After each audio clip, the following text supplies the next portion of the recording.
Vun mei ni somni pali sang ni le somni panga imrin ni pathian khoi na le kai khoi na ve hung himna zara Zion prayer retreat ai sualin puan na le tharau lam cho zongin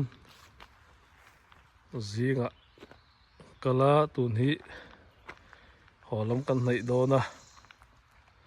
zing dar kwa kan kala tun hi dar khat ni hei kan om na inte pathian pol nan anuam khop mai Indiana state Indiana eta oma website le ngam vela kha endu le booking sa ngai ve a Zion prayer retreat ti khanin tinga lo lang mai khanin pathian pol na Tawngtaina te Hindu chuan chongai Tawngtaina te in ria aria poria theia amaro chu booking ve sa nga ya anei tu te hi sap ania an pa hi nu hi keimani kolrammi parmami ania an ming hi ka chin chia thei lawa khil kan nel thaviau na ta han le chevel po omania tu ne kan om na hi Jehovah ni si ni hi kan om na room ania amun hi anuam khop mai kina chung kwa nen pa kal theia thil za ho pon Tawngtai mei te po om veka hit te po oma a chem chi te po oma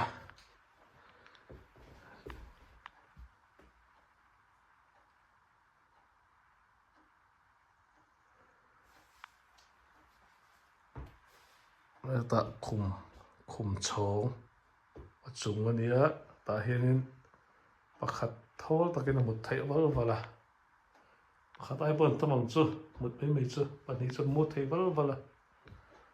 so na ta po pani pali lo ni ta sila nu pa ta po na mut thei nga mi pruk chu thol takin a mut thei khuwa chon chuan chhuata hen do le a mut thei bawk anga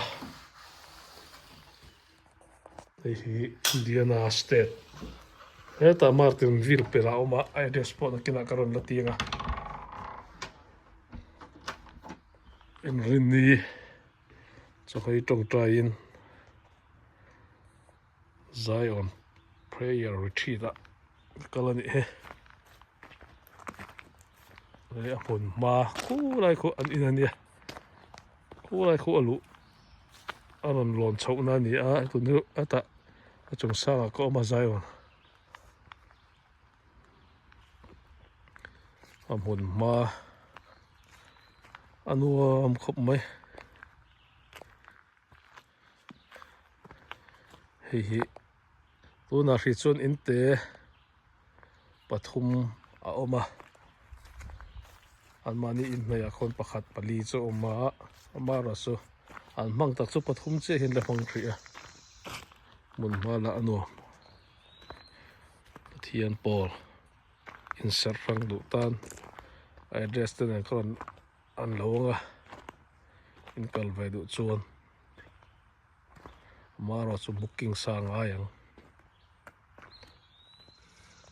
Zion prayer retreat Indiana state chungom eta Martinville pia kan ina tagi mi somga kalania Tawngtaina mun ania Tawngtaina tlang Zion Tawngtaina tlang ni ber chu toi thar lena bok te hi pathum a oma wen hi Tawngtai kan kala hei thiang te mun hi nuam khop mai fian real thaboka Tawngtai pathian pol na nuam khop mai ki ta pakhat ตาประคัดบกแต่ปทุมที่เห็นกันโชว์โซตะworship ไทยน้ำมันประคัดละเลยบกันหน่วยคนอินเลยอินการหน่วยคนอันว่าขับไม่ให้อลุนั่นเนี่ย